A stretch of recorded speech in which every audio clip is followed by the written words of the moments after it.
27 жастағы Айымгүл Құдайбергенова 4 баланың анасы. Түркістан қаласында туып өскен.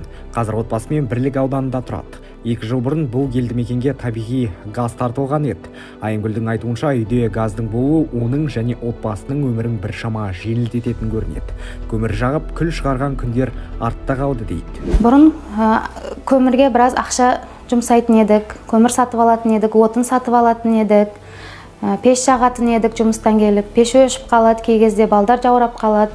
Ал қазір газ қосып қоямыз. Жақсы болды, 2 жыл алдын бізге газ кіргізілді үйімізге.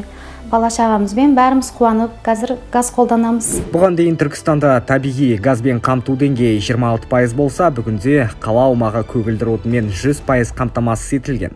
Қазіргі таңда тұрғындардың 90,2% табиғи газды пайдаланып отыр. Ал Түркістан облысында көгілдір отынмен 457 елді мекен қамтамасыз етілген. Алдағы 3 жылда қосымша 250 ауылды мекенге газ құбыры тартылатын болады. Табиғи газды қолданудың арқасында шаһардың экологиялық жағдайы анағұрлым жақсарғаны байқалады.